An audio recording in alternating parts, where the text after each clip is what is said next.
All right, boom. We are live. Welcome to the Salt Lake Business Podcast. I'm here with Allison with D. Alexander, a home hotel collection in 3 states, 7 submarkets, Florida, Tennessee, and Arizona. So, Alex, why don't you introduce the people who you are and give a little bit of idea of what your company is all about? Yeah, and thanks for having me. Allison here. I live in Denver, Colorado, and our company specializes in providing elevated hospitality to family and group destination seekers. And the way that we do that is through providing a consistent branded hospitality experience within single family destination homes. So homes that are in destination-oriented markets with a hospitality brand look and feel wrapped around it. Awesome. So with the hospitality feel, it's taken a little bit of a bath or a beating, you say, with the coronavirus. So kind of give us a little sense of how are you adapting with the coronavirus? What was life like, first of the year? I know you guys launched January 1st. So give us a taste of kind of like what was like January 1st and then now moving post-corona, what are things like?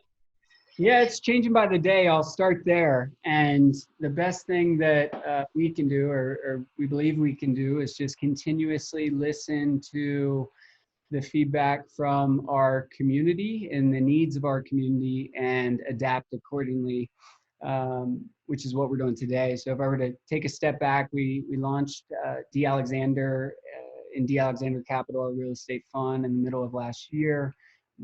Over the course of the second half of 2019, we were acquiring homes and bringing them up to our D. Alexander elevated hospitality standards, in which by January 1, we officially launched the entire portfolio, which meant rolling out D. Alexander and D. Alexander homes across those 3 states that you referenced in 7 submarkets. And we were in the process of ramping up marketing and other efforts to welcome guests to our homes, in which we drove about 40% of our annualized goal in the first 10 weeks of the year, and we were rolling into peak rental season at the beginning of March, which meant that we were entering 90 to 100% occupancy over the next several months, as a function of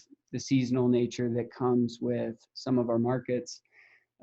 So since then, we have been responding to the needs of guests and providing guidance, as well as rethinking how we solve their problems or challenges or needs and interests. And what we found right off the bat was that families and households need effective places to isolate. And it could be a function of their primary residence not being conducive to isolating for long durations of time. It could be a function of their primary residence not being designed to support the needs of work in parallel with live. Or it could just be a desire to focus on health and wellness or whatever they want to chase in life during this time of uncertainty. So we are adapting to provide value and to solve the pain points of those in need during these uncertain times. Sure. So you said you're approaching 90 to 100% occupancy. How has that changed? Did you have a ton of cancellations once kind of everyone went into quarantine around the middle of March? Yeah, we've certainly seen a shift in behavior, and I will say, just from a high level, in our markets, these are markets where people book way in advance. So 115 days is the booking lead time, meaning if I booked a property today and or a stay today, and I that date that I would otherwise be in that home would be about 115 days out. That's changed. It's transitioned from 115-day booking lead time to next day or next week. In parallel, we've seen an increase in stay extensions or stay extension requests, and we've experienced a increase in inbound increase for longer durations of stay as a function of those looking to get away. And when the response to the virus first started to rip across America, you know, I would say the general public looked at it as a 2 to 4 week isolation period, in which what we're recognizing now as a society is, this isn't a 4 week isolation period. It's not an 8 week. It's a long duration of time, and it's going to stick around. And we are looking at the future as well, and we believe that this is going to change the way that individuals travel and think about retreats or destination types of getaways, as opposed to looking at it more as a vacation. We believe that there is going to be a trend or a shift towards long durations of isolation for the purpose of resetting, recharging, relaxing. Sure. What would you say your ideal clientele is? Is this like upper market? Who's renting these places out, and how long are they renting them out for? Yeah, groups and families and households. And this was core to our business from the start, in which I love to travel with friends, with family. My business partner loves to travel with friends and family. And we believe there are the most complexities around group travel, and we want to solve hard problems. If we can solve the hardest of problems and most complex problems, we can solve the needs of almost any traveler out there. So we specialize in group or household and family hospitality, in which our homes are purchased and designed for that audience. So they're generally 4-bedroom to 9-bedroom in size, so larger homes to support the needs of families and groups. And that's reflected in all of what we do, from the benefits to the guidance that we give. It maps back to group destination seekers. And then, so how many people it sounds like 18 to like 8 to 18 people can stay in there? Yeah, max occupancy would range from 12 to 30 plus, as a function of how the home is laid out and the arrangement, which could vary from market by market. And what I mean by that is, our Smoky Mountains area of Tennessee market might cater, or does cater, to a very different audience than our Sedona market. So the needs of that home are very different, both from a sleeping arrangement as well as the amenities that are within the household. Mm-hmm. And then, so have you seen any revenue dips in there, or is it just the amount of time booked out has kind of dropped down? The amount of time that has, yes. So there's been a shift, and again, it's changing by the day. I would say that demand on the mainstream OTAs, online travel agencies, meaning VRBO, Airbnb, HomeAway, and the likes, has been fluctuating in various ways. And today that's being largely driven by, I would say, regulatory, in which regulatory or isolation periods by market is changing on a frequent basis. And that often influences demand. But if you look at markets like the Hamptons is demand's at an all-time high, and occupancy is at an all-time high, because individuals are looking to get out of New York and be in a more remote location. And we anticipate the same thing happening in our markets. Yeah, that's when I was listening to you. I think that your company kind of has an advantage, because when you think about some Airbnb, say in like downtown Nashville, right? That would probably be a bad Airbnb to have at this point in time, because that's bachelorette parties, that's a large group of people traveling into one place, going to a city, which isn't really happening right now. Mhm. Whereas you're kind of what people are doing right now, which is isolating, going to someone and self quarantining. So yeah, I think that your market has definitely a impact here in the next 2, 3, 4 months. Yeah, and to build on that a bit, everyone's situation's different. And here in Colorado, I live in a complex that has 35 floors and 8 units per floor and 2 people per unit and common elevators to go up and down. There are plenty of households or homes nearby that might be more conducive to live and working and or isolation, in which if there was exterior access to that building directly into my unit, I think that would be a very, very attractive option for those in urban markets and major metros. So for us, we're looking at this as everyone's needs are different, and effective isolation is you can't put it in a box.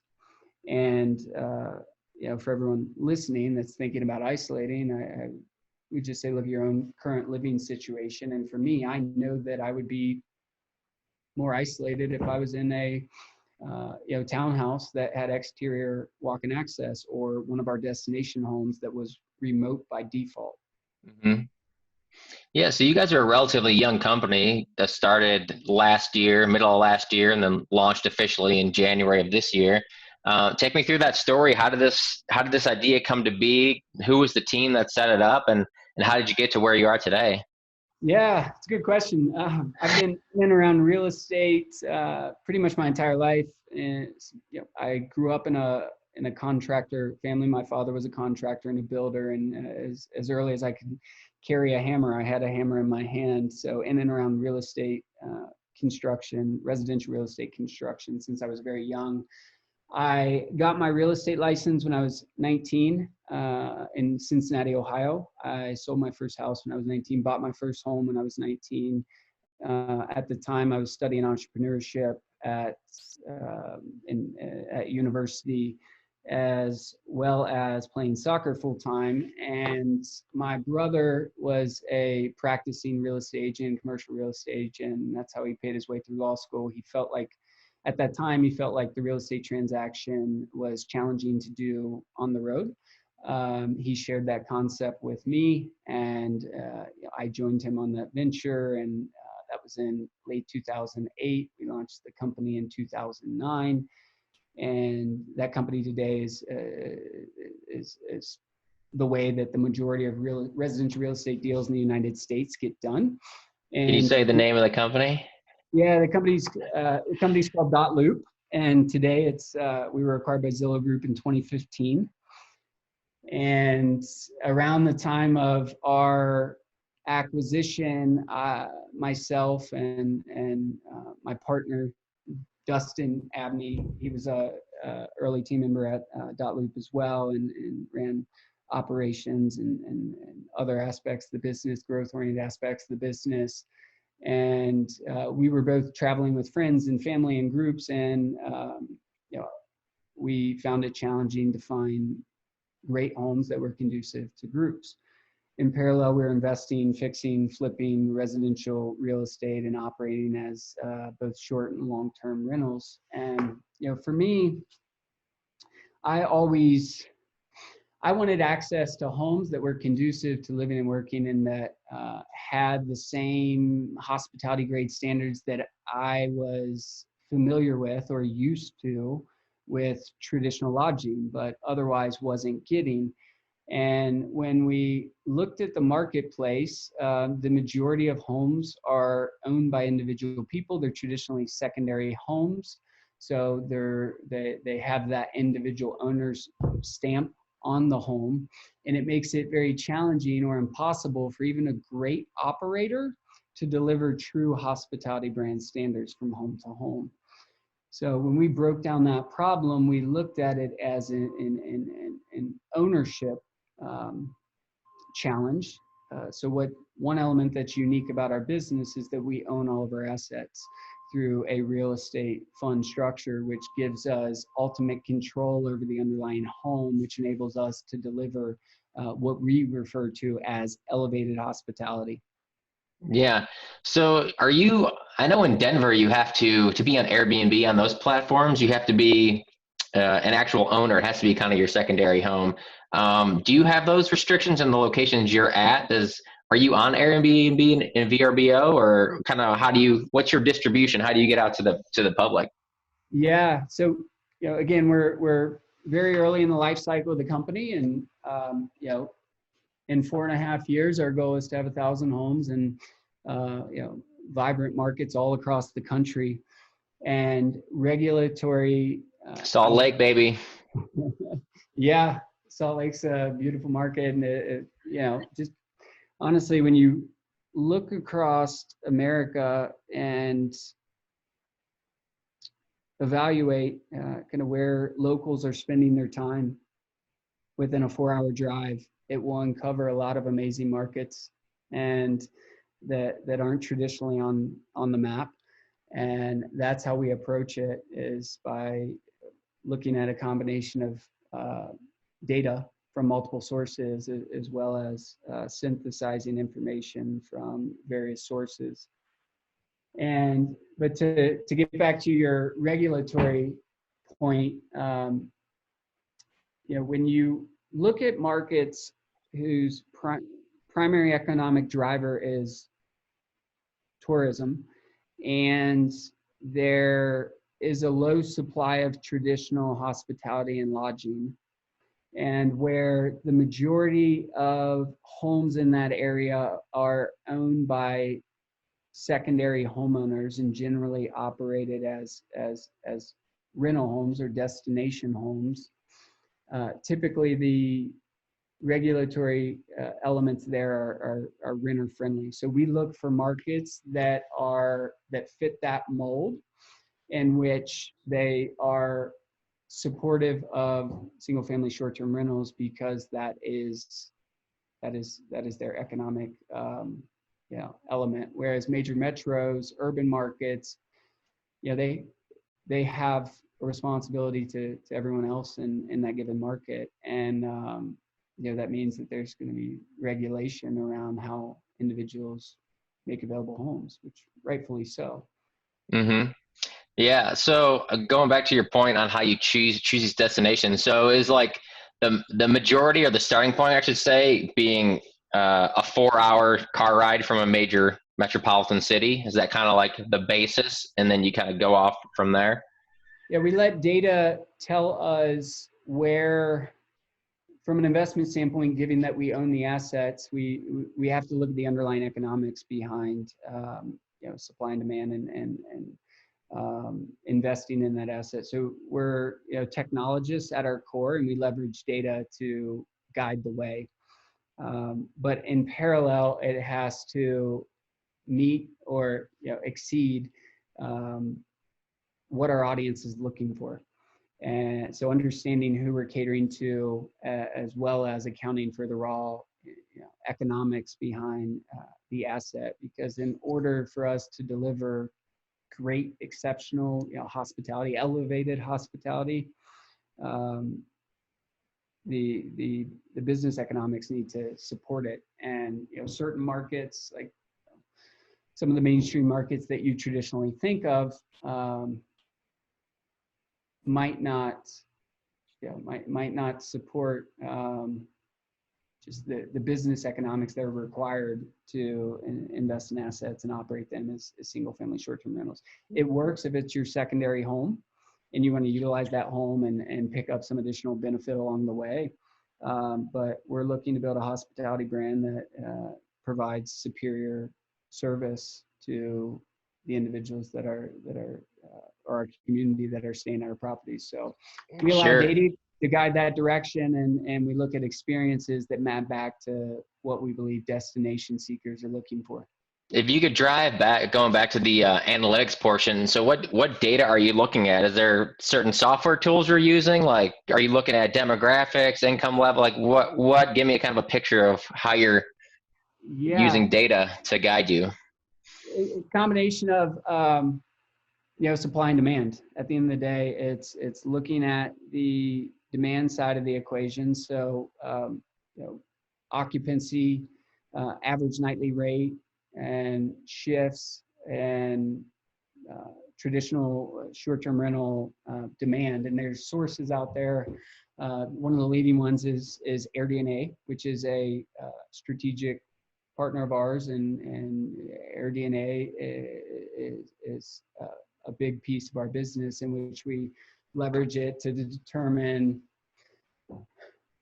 occupancy rates, average nightly rate, market shifts and market trends, industry insight, and a fabulous platform. So for anyone that wants to understand economics and what's going on within the short-term rental space, I would encourage them to start there.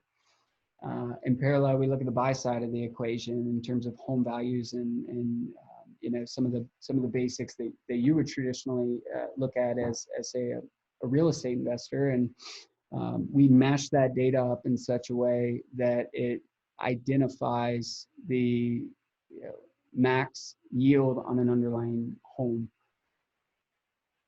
Gotcha. So let's see here. So taking us to, starting your own company, if you could give I like to give some tactics to people listening here. So you obviously started up Dotlu, which is if you're in real estate, everyone knows Dotlu. So a very successful company, probably very hard to get that off the ground. Sold that. Now you're starting up your second company. If you're going to give any tips to somebody who are going down the same venture in a tech space or in a real estate space, being in the first 6 to 12 months, what kind of tips would you give somebody just starting out? Yeah, I would say understand why you're doing it first. For me,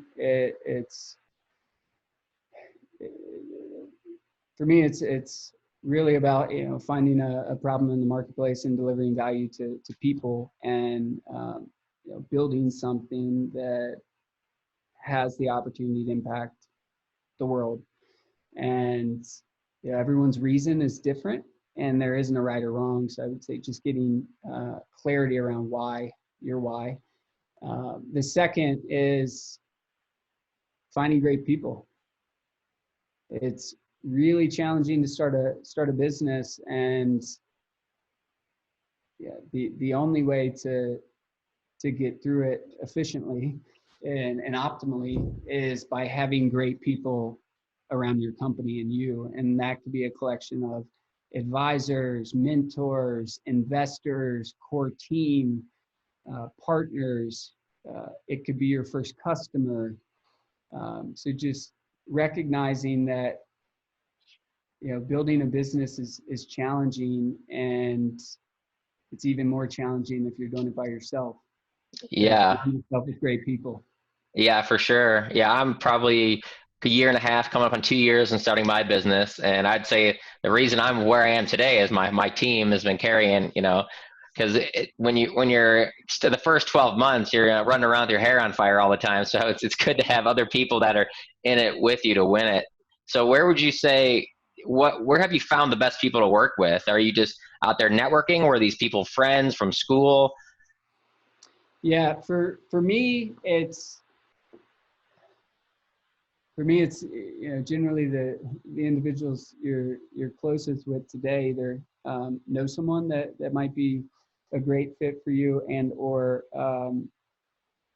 they might be a great partner or contributor to the business themselves. And I think trust is one of the most important factors of the early stages of a team, or those that you're working with. And inherently, the people that are around you that you have a relationship with, there is inherent trust there. So I would say start with your sphere, your friends, your family, past business relationships, and look at your own community and your own sphere, and chances are that you'll find someone that is perfect for whatever you need in that given situation. Yeah, for sure. So looking down the future here, you're in 3 states, 7 submarkets: Florida, Tennessee, Arizona. What's next? What I know, Corona, maybe that threw a wrench in your plans of how fast you've accelerated to go into to these new markets or new cities. What does the next 12 months look like for you? Are you expanding new places? Yeah, so Corona certainly shifted our plan. But if I were to take a step back and look at the evolution that has been happening over the course of the last 5 years, I believe Corona is just a forcing function that is going to trigger some of the evolution happen faster, in which yeah, the last 5 years was really about experiences for our space, and I attest a lot of that to Instagram, which Instagram made it easier for people to share vibrant, experiences across the world, which I think encouraged us as a society to look outside of what we traditionally knew for vacations. In parallel, there's been this shift over the last several years towards remote work. And there are inherent benefits of working remote. And this is really the combination of that, in which we believe the future is going to shift towards work, live type of environments, and benefits or optionality that are built to support that. So flexibility of accommodations, flexibility of dates and markets, and hassle-free booking, and everything that maps back to the uncertainty of just life. We believe it's going to shift towards that. So the virus has encouraged us to adapt as a business and support both short and long-term needs of our community. Got the 10-minute warning here. Sorry about that. Yeah, no, you're all good. Well, hey, when you're expanding, I definitely take a look at, I know you're from Colorado, so you know all the warmth, but like being in Utah, that 4-hour drive, I from Salt Lake City, we have, 5 national parks. You got Park City. You have a ton of areas. St. George is hot. So if you want to expand, I could say you could bring a massive market just to the Utah state alone and add a big sector. I mean, this destination-oriented markets, I believe we're going to see a shift in the way that people buy in those markets, in which we'll continue to see demand, and both for primary residents and secondary residents, as well as full-time rentals or homes that are operated as a business. I don't know if you could hear that beeping happening in the background. Yeah. Certainly a busy time with the virus, and we're fortunate to have such a strong community and early support system behind us, in which we launched our new product offering on Friday. So today is Monday, so it's been 4 days. And we are excited about the future, and we're striving for massive growth. So over the next 4.5 years, 1,000 homes and vibrant locations across America, and we couldn't be more excited. Awesome, man. Well, yeah, let's wrap this up. Do you have any final words to the people promoting your business, or words that you want to get out? For anyone that's listening right now, I'm sure there's others that are going to listen to this years from now. These are certainly challenging times for everyone, and I think now is the time to just take a step back and look at the world through the lens and or what it is today, in which a lot has changed over the last 3 weeks. And I think the best thing that we can do is depending on our goals, is be open-minded and adapt, and think creatively, and solve problems and pain points for those in need, and good things will follow.